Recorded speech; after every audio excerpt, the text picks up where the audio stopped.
Muito bom dia, caros ouvintes, bem-vindos a mais uma edição do Remate Final. Eu sou a Ana Regina Ramos e tenho ao meu lado o Eduardo Carvalho. Olá, Eduardo. Olá, Ana, um grande abraço a todos, especialmente aos apaixonados pelo clube da sua terra. Desde a nossa última edição já aconteceu muita coisa, nomeadamente já se sabe o vencedor da Taça da Liga.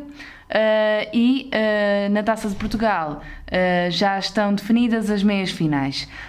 Relativamente a estas duas competições, Eduardo, o que é que tens a dizer sobre isso? Como é que foi a prestação das equipas? O que é que tens a destacar neste âmbito? Em relação à Taça da Liga, foi mais ou menos a forma como decorreu a Final Four, foi mais ou menos dentro daquilo que se esperava, pelo menos para mim. Daquilo que tinhas até previsto, no fundo? Sim, tinha perspectivado realmente uma final provável entre Sporting de Braga e Futebol Clube do Porto, e foi o que aconteceu. E face ao momento menos positivo, menos digamos que de menor fulgor do Futebol Clube do Porto, era de esperar que o fator casa do Sporting de Braga pudesse funcionar a seu favor. Por isso acabou por ser um excelente Final Four, com 3 grandes jogos. Se calhar o jogo da final foi o menos espetacular, foi bastante equilibrado e emotivo, podia pender para qualquer um dos lados, e quando se esperava já que o vencedor fosse definido nas grandes penalidades, que é um trauma para o Futebol Clube do Porto, acabou por ser abreviada essa definição para um remate oportuno de Ricardo Horta, beneficiando também de um desvio num jogador do Futebol Clube do Porto, e esse lance acabou por decidir o vencedor desta competição, e o Futebol Clube do Porto continua, apesar de não ter testado esse trauma nos penaltis, acabou por se deparar com um trauma ainda maior, que é o trauma da Taça da Liga. Em 4 finais, 4 derrotas, sendo que 2 delas para o Sporting de Braga, e uma para os rivais históricos, o Sporting e o Benfica. Veremos como é que o Porto lidará com isto a partir da próxima época, sendo que é uma competição que cada vez mais se sente que os portistas querem vencer, já não olham para ela como uma competição menor, mas sim como uma competição que desejam vencer para finalmente enriquecer a sua sala de troféus com esta taça. Relativamente à Taça de Portugal, já também, como disseste, já estão definidas as meias finais. Nos quartos de final foram mais ou menos, os jogos foram mais ou menos, acabaram por decorrer mais ou menos dentro também do esperado. O Académico de Viseu acabou por vencer em casa o Canelas e terminar com esse sonho dos gaienses, de chegar a umas meias finais, que seria um marco incrível. Já os quartos de final da Taça de Portugal, já para uma equipa que até há bem pouco tempo esteve nos distritais, já é um marco. As meias finais seria algo ainda maior, mas já vai ficar na história, sem dúvida. O alcançar desta fase tão elevada, tão adiantada da competição. O Académico de Viseu acabou por vencer, mas foi um jogo equilibrado e foi uma vitória aqui pela margem mínima, de apenas 1-0, que acaba por se ajustar ao que se passou no jogo. O Paços de Ferreira recebeu o Famalicão, e o Famalicão fez valer também a lógica da época fantástica que está a ter no nosso campeonato. Na Taça de Portugal, por vezes, acontecem surpresas, e o facto do Paços de Ferreira também ter uma equipa bastante razoável, jogar em casa, faria antever aqui um jogo que poderia pender realmente para qualquer um dos lados, mas o Famalicão acabou por vencer e junta aqui mais um ingrediente à sua época que está a ser incrivelmente boa. O Benfica acabou também por vencer o Rio Ave em casa por 3-2, mas foi um jogo, como eu tinha também perspectivado, foi muito equilibrado e podia, a certo ponto, o Rio Ave podia ter-se colocado numa vantagem já muito difícil para o Benfica dar a volta, mas acabou por prevalecer também aqui a lei do mais forte e a confiança. O Benfica está com uma confiança a toda a prova neste momento, mesmo quando não joga bem ou tão bem, acaba por vencer os seus jogos e a sua qualidade individual é de facto muito acima de todas as outras equipas.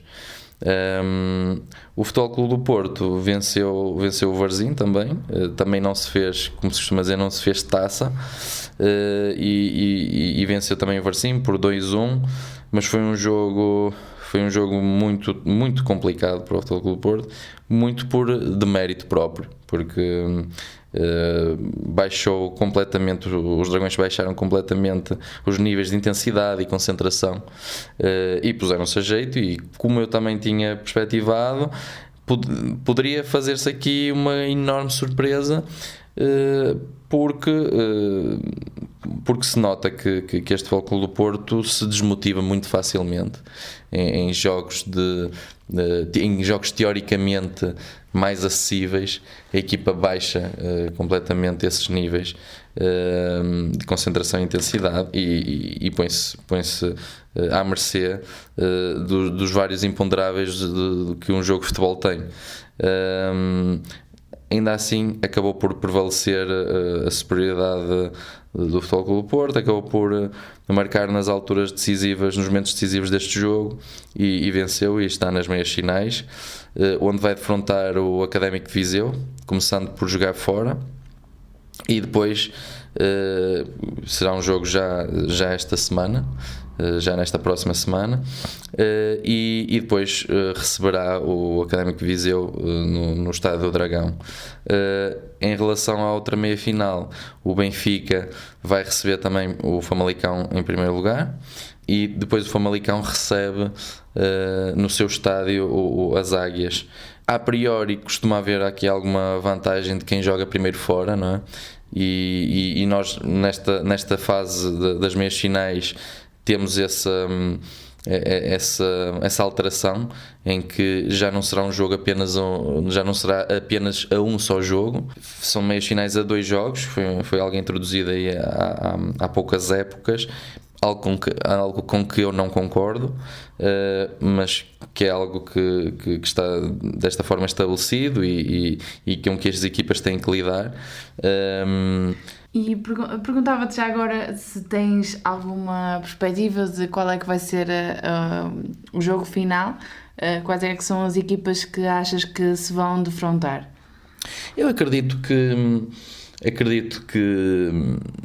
Futebol Clube do Porto e Benfica têm, sem dúvida, o favoritismo, têm um amplo favoritismo para chegar aqui à final. Acho que se o Futebol Clube do Porto melhorar, terá aqui grandes possibilidades de ultrapassar com relativa facilidade o Académico de Viseu, que não está a fazer uma época fantástica a nível de campeonato. Já o Famalicão não está a ser uma surpresa na Taça de Portugal, o facto de chegar às meias finais, porque está a fazer uma época muitíssimo boa a nível de campeonato, ou seja, é uma equipa consistente, não chegou a esta fase da competição por estar inspirada, por ter tido um pouco de sorte. Não, isso também conta, isso conta sempre, não é? Não só no futebol como em tudo na vida. Mas nota-se que o Famalicão tem capacidade para para fazer uma surpresa de uma forma muito mais provável, não é, do que qualquer outra equipa que espera uma falha, que espera lidar com os imponderáveis do jogo, não é, a seu favor para beneficiar no resultado.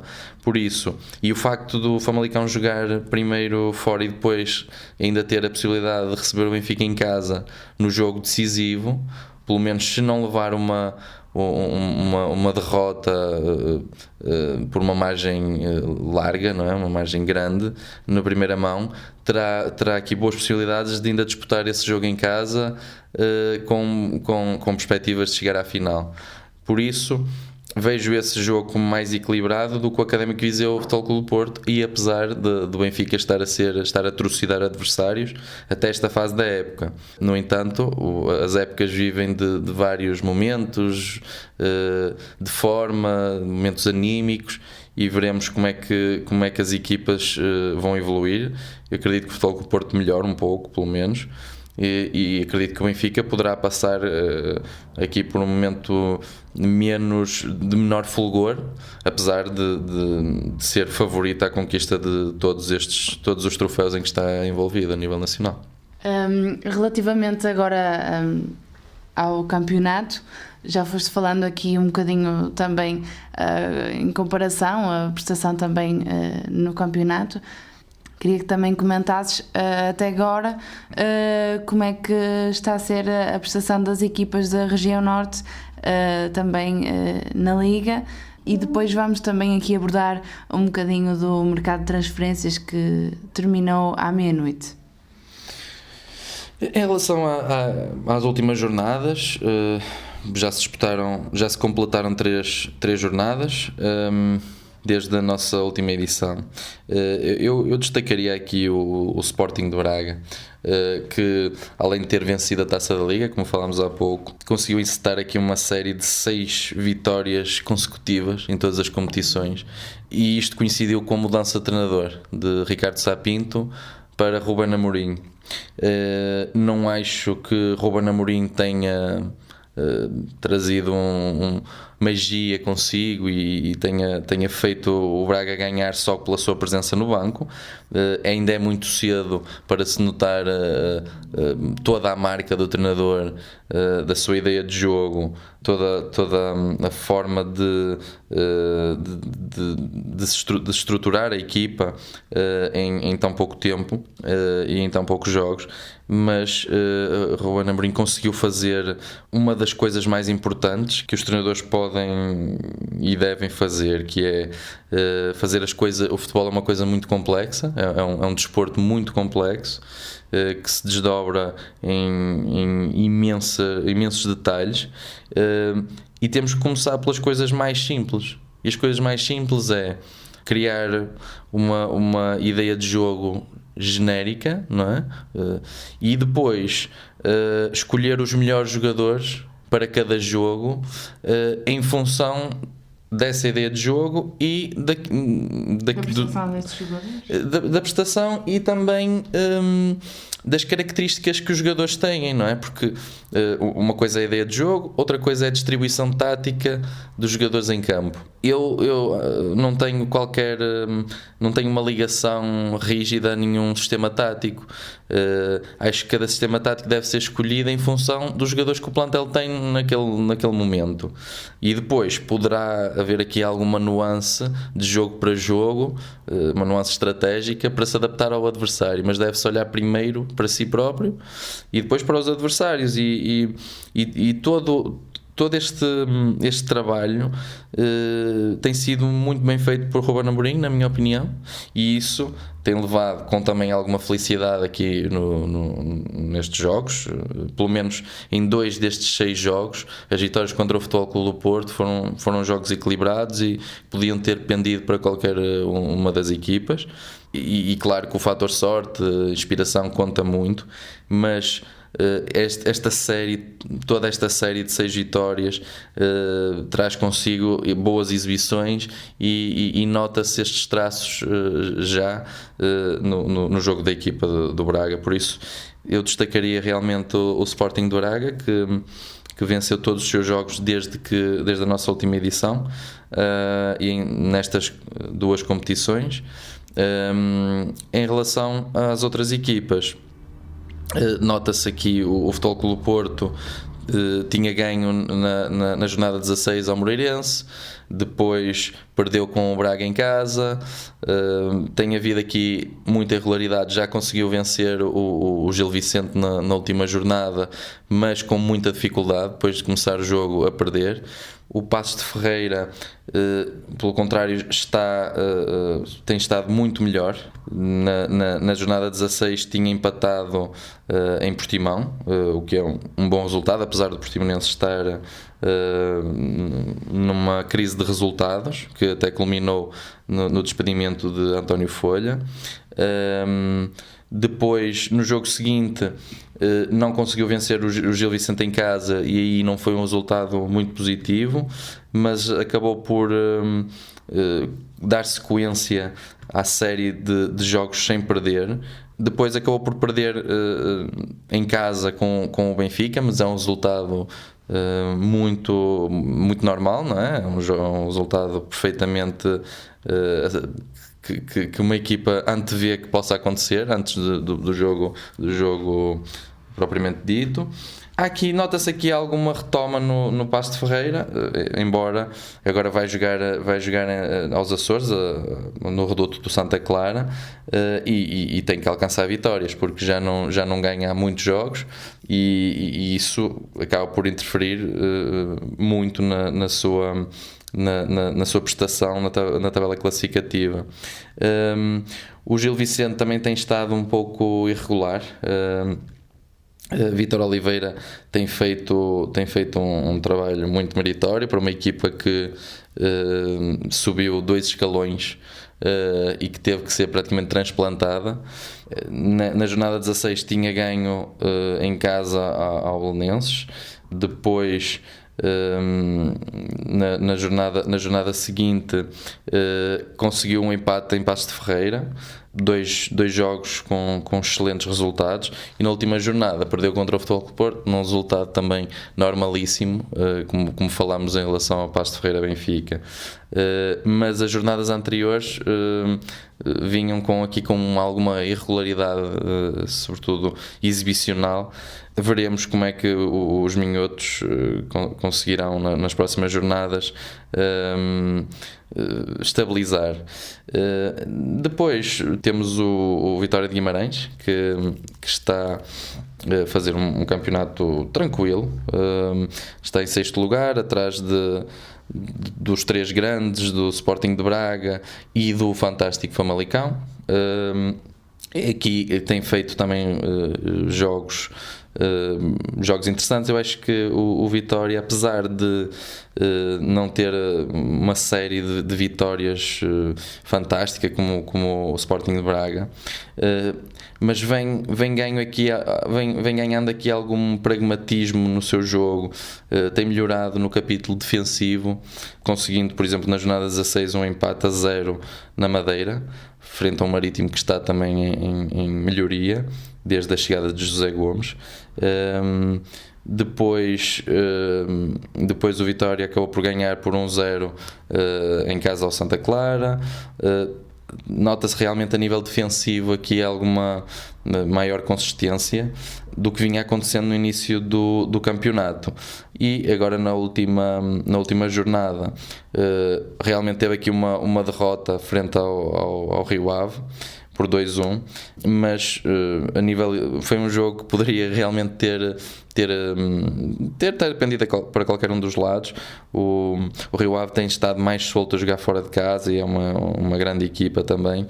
O Vitória vivia aqui também um momento conturbado em que se aproximava o mercado de transferências, e alguns jogadores como o Tapsoba, que falaremos daqui a pouco, estavam aqui também a nível emocional numa fase complicada.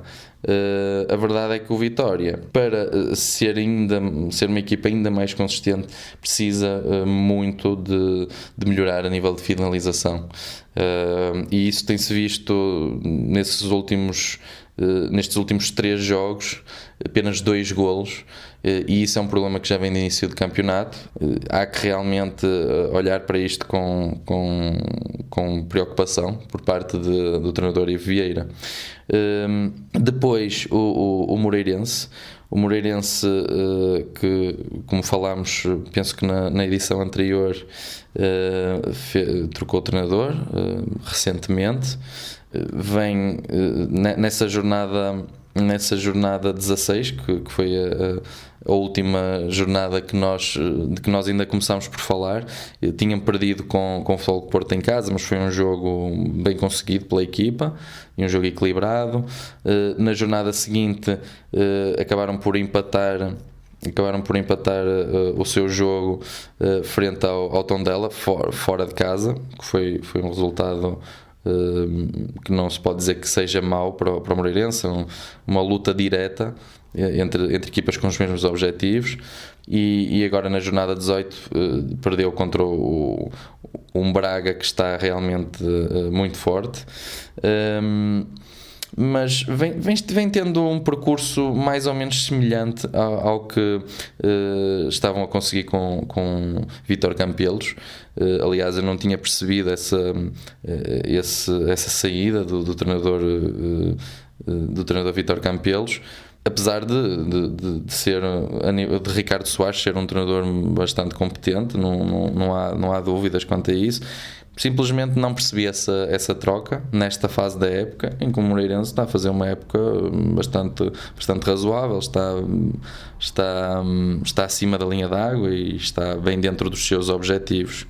E por fim, para além de podermos falar do Famalicão, que está a fazer realmente uma época fantástica, na última jornada perdeu em casa com o Santa Clara, mas foi um jogo menos conseguido por parte da equipa.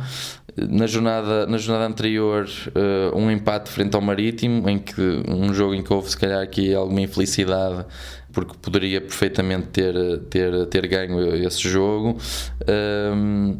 E no jogo da jornada 16 conseguiu vencer em casa do Boa Vista.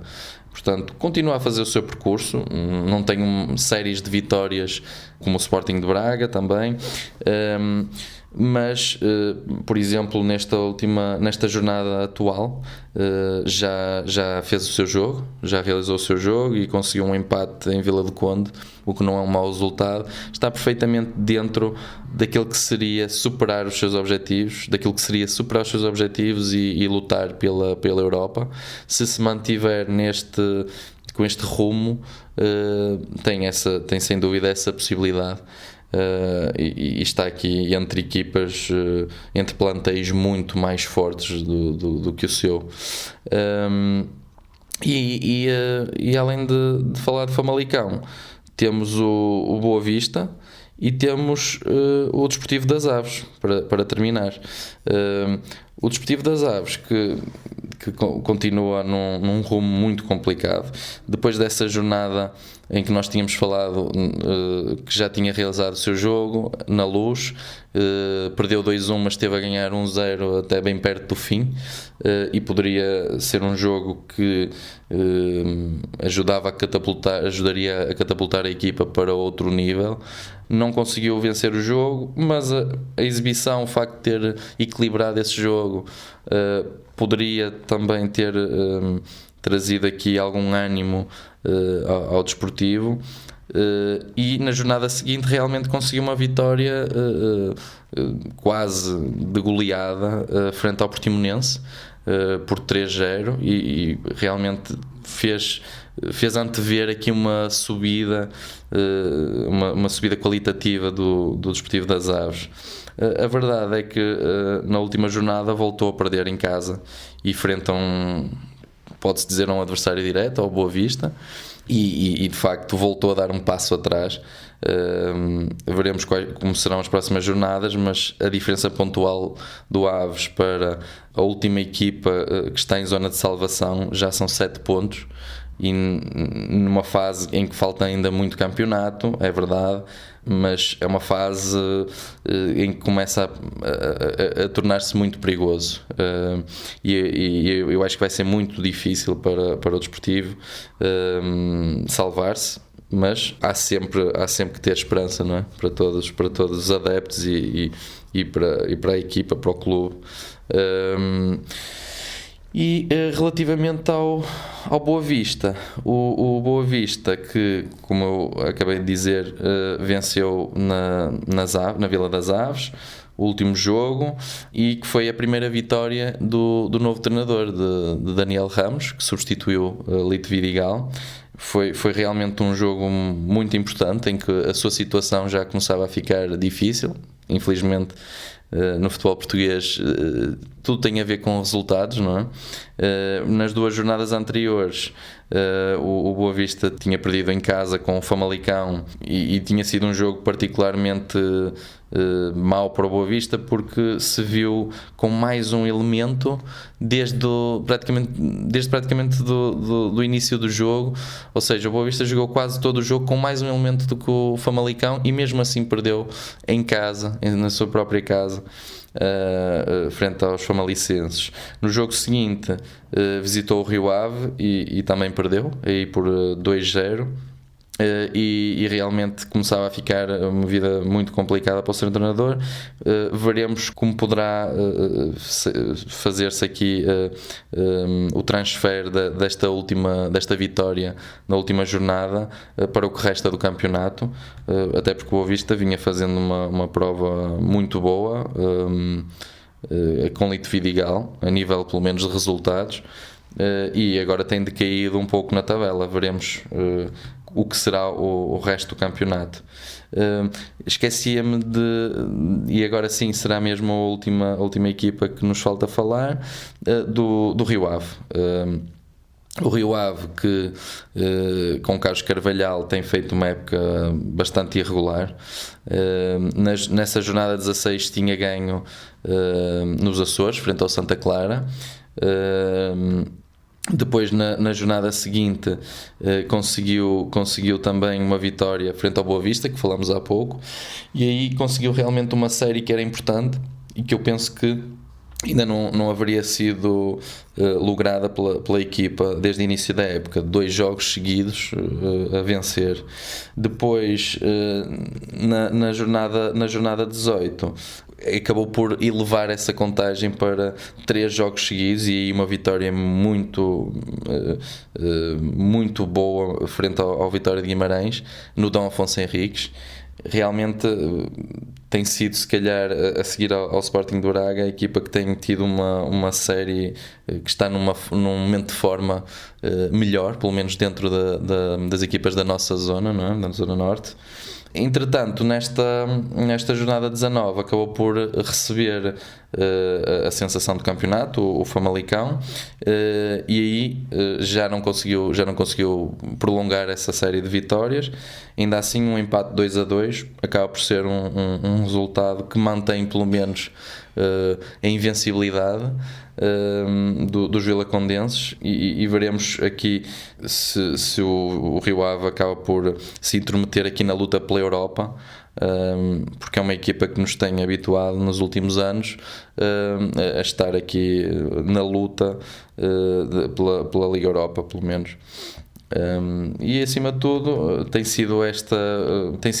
foi aqui uma perspectiva mais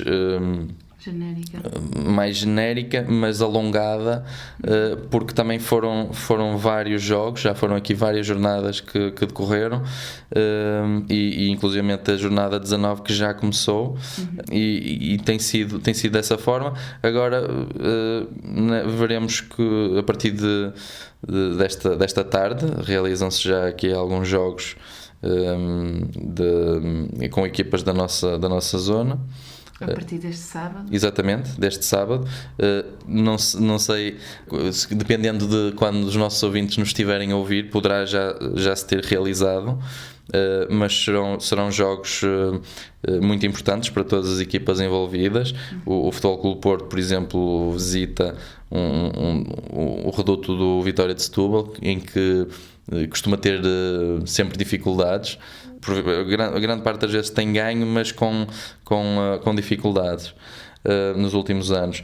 Aqui o Paços de Ferreira, que visita o Santa Clara num jogo de equipas que acabam por lutar pelos mesmos objetivos. Santa Clara, que tem recuperado, mas que está a fazer aqui uma época mais conturbada, está a ter aqui uma época mais conturbada do que a época passada, em que foi uma das sensações do campeonato.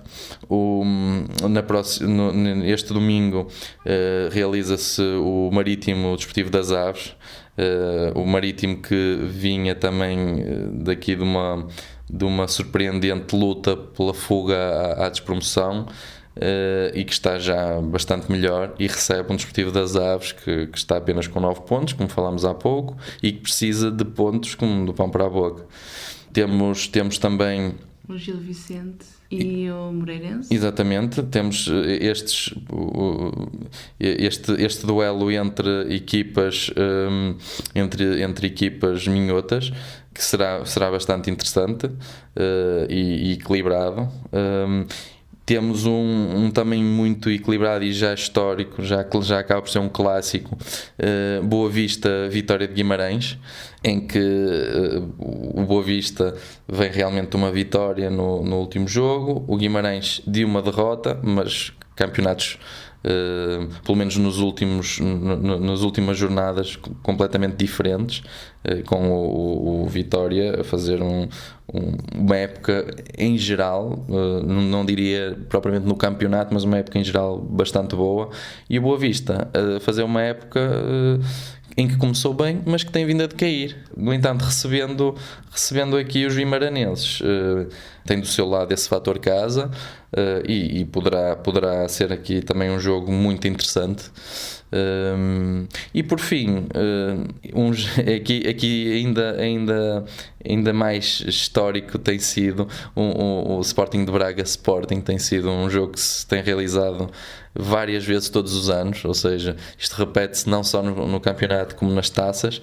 É a reedição das meias finais da Taça da Liga, e aqui eu acho que depois do que tem acontecido nas últimas jornadas e depois da saída de Bruno Fernandes do Sporting, que poderemos falar brevemente, tem sido aqui tempos muito conturbados para o Sporting, e eu acho que o Braga aqui é claramente favorito. No entanto, é um jogo, tudo pode acontecer, mas acho que o Braga tem tudo para continuar aqui a sua série, e seria um aumentar para 7 jogos, e aqui já com distinção, não é? em que já jogou 2 vezes contra o Futebol Clube Porto, e joga agora contra o Sporting. Muito bem. E agora queria que fizesse aqui só uma perspectiva muito breve acerca do mercado de transferências, uma vez que esta edição já vai longa, e queria que destacasses alguns aspectos deste mercado de transferências que terminou ontem, aliás, à meia-noite, como referi há pouco. Sim, em primeiro lugar, posso sempre destacar a grande transferência que foi a de Bruno Fernandes para o Manchester United, apesar de não se tratar de uma equipa da Zona Norte, não é? O Sporting, mas de facto há que dizer que foi uma boa venda para os Leões. Muito falada também. Exatamente. É um jogador nortenho, um jogador que deu, se não estou em erro, os seus primeiros passos no Infesta, e que se tornou realmente um jogador de classe mundial, e desejo a melhor das sortes para ele na sua aventura numa equipa que também vive uma fase nos últimos anos conturbada, o Manchester United, mas a Premier League realmente está muito mais à medida da sua qualidade, e veremos Bruno Fernandes aqui a jogar com os melhores. Indo aqui para um bocadinho mais para o nosso âmbito, eu gostaria de destacar as transferências, por exemplo, no Sporting de Braga, em que o Braga já alinhavou a saída de Trincão, um dos seus mais talentosos jogadores, que não tem, curiosamente, ainda muitos jogos pela equipa principal, mas em que já se via muito talento nos escalões de formação, nas seleções nacionais, em que ele já vem somando internacionalizações, e é um esquerdino que joga pela direita. Vai poder jogar com jogadores como o Leo Messi a partir da próxima época, e só isso vale muito, não é, para um jogador. Estou curioso de perceber quais são os planos do Barcelona para Trincão. Estamos a falar de um jogador que também ainda não tem uma experiência, uma maturidade competitiva muito grande, mas que tem todo o talento para chegar longe. Não sei se poderá ser um dia titular num Barcelona, espero que sim, desejo isso, mas de facto é uma contratação surpreendente, e há que destacar aqui o negócio que o Braga fez, e que ainda consegue manter o jogador até final da época. Consegue também, penso que no âmbito dessa transferência, a contratação de Abel Ruiz, um jogador que estava nos escalões jovens do Barcelona, e é um jogador que eu francamente não conheço. Veremos se poderá aqui acrescentar qualidade a um setor que tem Paulinho e Rui Fonte. Portanto, há aqui dois jogadores que têm estado muito bem, e que se espera aqui que Abel Ruiz venha trazer algo de novo esta época ou a partir da próxima, ambientando-se depois ao nosso campeonato, não é? E a um nível competitivo de Primeira Liga, que era algo que ele, apesar de estar num Barcelona, ainda não estava habituado. Depois gostaria de dar aqui também um lamiré sobre o Vitória de Guimarães, que perdeu um jogador muito importante como Tapsoba. Era um central, um dos melhores centrais deste campeonato, e que saiu para o Bayer Leverkusen. Houve aqui duas entradas de jogadores que não me parece que possam ser titulares no Vitória de Guimarães, mas essa perda poderá ser muito relevante para o que resta da época para os vitorianos. Não parece ter havido aqui qualquer contratação para substituir Tapsoba, e também não há nenhum central no plantel com as suas características, o que me parece motivo de preocupação. No Famalicão não houve, que se conheça, grandes mexidas aqui no seu plantel, ou até diria nenhuma mexida que eu conheça. Em relação ao Rio Ave, por exemplo, Taremi esteve até bem perto da meia-noite na equação de Benfica e de Sporting. Acabou por se manter no plantel do Vila Condense, o que foi muito importante. Depois a contratação de Gelson Dalla, que é um regresso, um jogador que teve sucesso na época passada, teve um relativo sucesso aqui no plantel, e que vai trazer mais soluções para o setor atacante do Rio Ave. Foi bastante interessante, assim como a de Al-Musrati, que é um jogador que vem do Vitória de Guimarães por empréstimo, e que traz aqui mais qualidade ao setor, à posição 6 do meio campo, que estava realmente, carecia aqui de um elemento como ele. O Paços de Ferreira consegue aqui também boas contratações durante este período de transferências. Faz regressar Marcelo, que foi um esteio da defesa do Rio Ave durante alguns anos, e que vem agora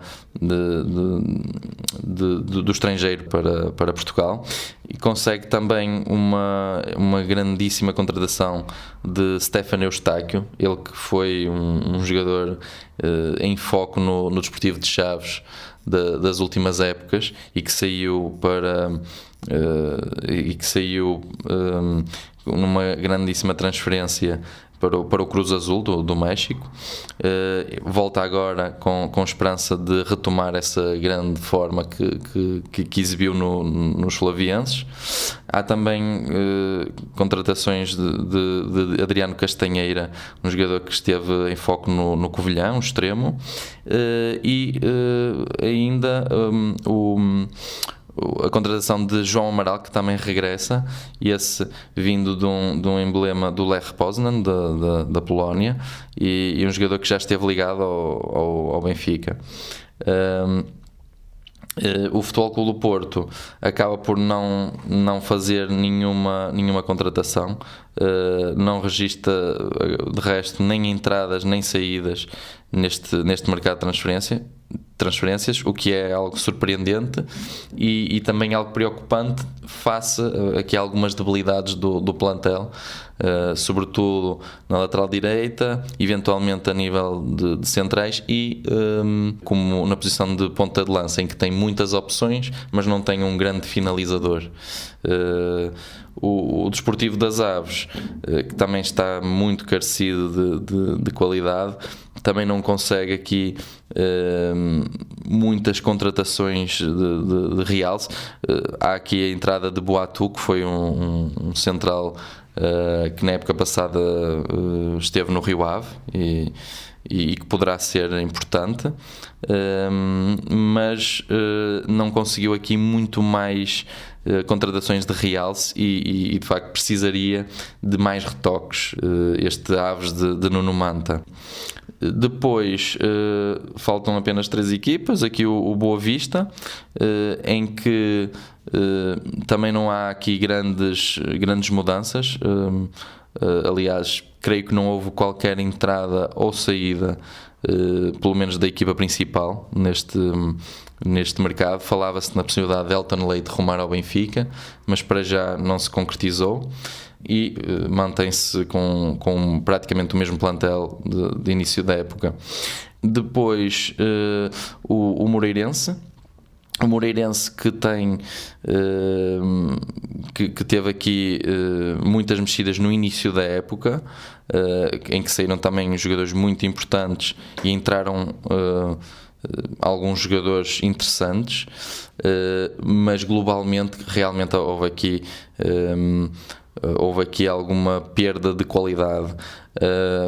Neste mercado, acho que conseguiu aqui dois excelentes reforços. A contratação de Nuno Santos ao Benfica B, um jogador que tem estado em destaque na equipa B dos Encarnados, e ainda de Gabrielzinho ao Rio Ave. Portanto, foi realmente interessante este mercado. Eram posições que careciam de reforço, e também é um plantel que tem, para os seus objetivos, qualidade, penso que suficiente para conseguir a manutenção com alguma calma, digamos assim, com alguma tranquilidade. Por fim, o Gil Vicente, de que falámos há pouco, uma equipa que vem duas divisões abaixo, e que sobe diretamente para a Primeira Liga, no âmbito de lhe ter sido dada a razão ao fim de vários anos no processo Mateus. E eu gostaria de destacar, e deixei aqui para o fim, porque conseguiu duas grandes contratações neste mercado de inverno.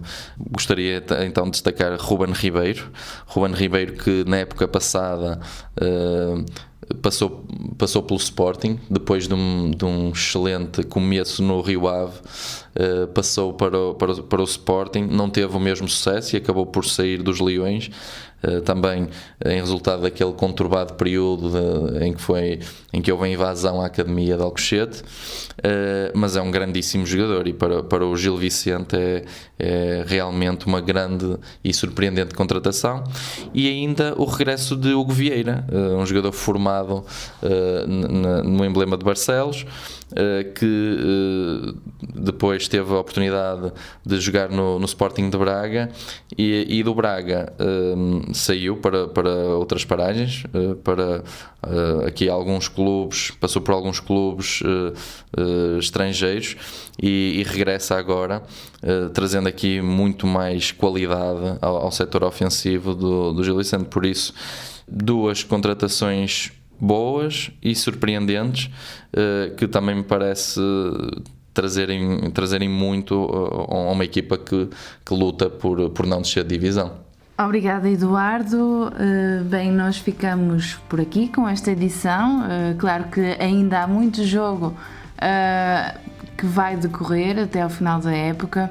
De resto, dizer também que vamos ter novidades na rubrica para os próximos tempos. Fiquem atentos ao site do Jornal Referência, em jornalreferencia.pt, e também às nossas redes sociais, ao Facebook, Instagram e ao nosso canal do YouTube. E se quiserem assistir às anteriores edições do remate final, podem fazê-lo através desses mesmos meios.